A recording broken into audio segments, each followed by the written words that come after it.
Alors, juste au-dessous de notre pousse-seringue, nous avons une pompe à infusion qui a, on va dire, à peu près le même principe, mais là, c'est plus à des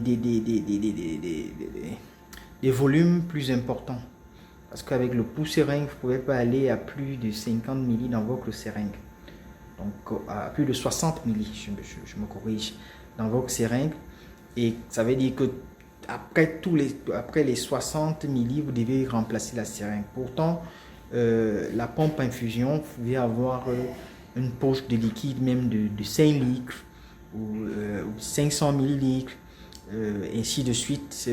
La pompe ne va que administrer ce que vous avez décidé d'administrer.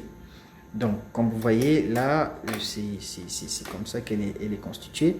Vous ouvrez sur le côté.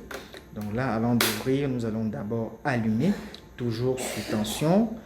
Quand nous avons allumé, comme toujours, vous avez l'appareil qui démarre et on vous demande de charger le kit.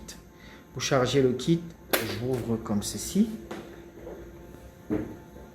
J'ouvre comme ceci et je prends mon perfuseur que je vais donc mettre ici, comme ça. D'accord?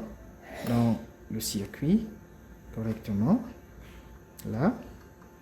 Ceci doit monter. J'entre là, correctement.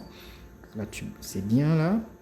Et donc, je vais faire descendre ceci pour que l'appareil reconnaisse que le perfuseur ou le prolongateur est déjà connecté. Et là, je ferme.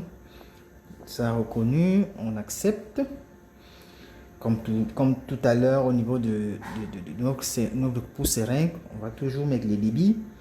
Là, si on met à 50 par exemple, là, on va monter, tac, tac, tac, 50, ok. On vient au niveau du volume. On a quel volume là-bas en haut? On a 100 en général, ça c'est 100 millilitres. Je vais mettre à 100, là. Je valide, ça me dit que ça va passer en 2 heures de temps et je vais commencer.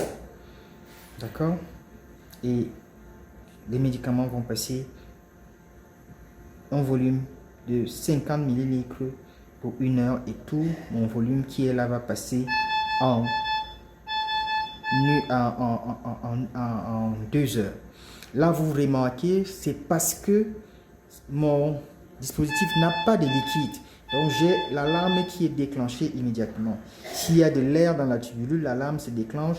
S'il y a une obstruction, l'alarme se déclenche.